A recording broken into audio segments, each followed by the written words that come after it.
everyone. Last time, we dove into the messy world of why conflicts happen. Today, we are shifting gears to something a bit more hopeful. How we rebuild and heal after the dust settles. It's like watching a phoenix rise from the ashes, but instead of a mythical word, we are talking about entire societies. Peace building. It's not just a ceasefire. Let's be clear. Peace building isn't simply about waving a white flag and calling it a day. It's a long, complex process that digs deep into the heart of a conflict. Healing old wounds. Imagine trying to mend a broken friendship without addressing the hurt feelings and misunderstandings. It's the same with communities torn apart by conflict. Peace building is about helping people talk to each other, forgive past wrongs, and learn to trust again. Justice, not just revenge. We all know that feeling when someone wrongs us and we just want to get back at them.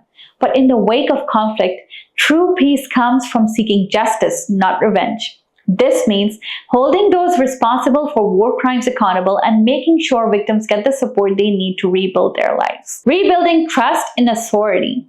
Imagine if your local police force were corrupt and abusive. You wouldn't feel very safe, right? Well, in many post-conflict situations, the police and military need to be completely overhauled so they can protect people, not harm them. Giving people hope. After a war or major conflict, entire economies can be shattered. People lose their jobs, their homes, and their sense of security.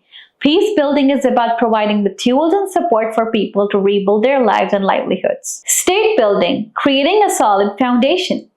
Peace building is like putting a band-aid on a wound, while state building is more like doing physical therapy to strengthen the whole body.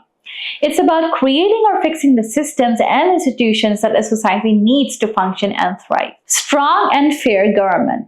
This means setting up a government that actually works for the people, the one that is transparent, accountable, and protects everyone's rights. No more dictators or warlords calling the shots. Essential services for all. We are talking about the basics here. Healthcare, education, clean water, electricity. The things that everyone deserves to have no matter where they live. Economic growth and fairness. State building is also about creating a thriving economy where everyone has a chance to succeed, not just a privileged few. Safety and security. After a conflict, people need to feel safe. That means building a capable and trustworthy police force and military to protect them from threats. Uniting a divided nation. Conflict often tears societies apart. State building is about finding common ground, promoting understanding, and fostering a sense of shared identity. Challenges and triumphs. Peace building and state building are tough, no doubt about it. There are often spoilers who want to keep the conflict going, not enough resources to get the job done, and sometimes even meddling from outside forces. And let's face it, building strong institutions doesn't happen overnight. It takes time, patience, and a whole lot of effort. But despite the challenges, there are amazing success stories out there.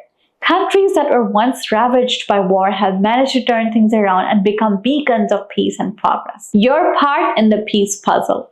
You have a unique opportunity to be part of the success stories.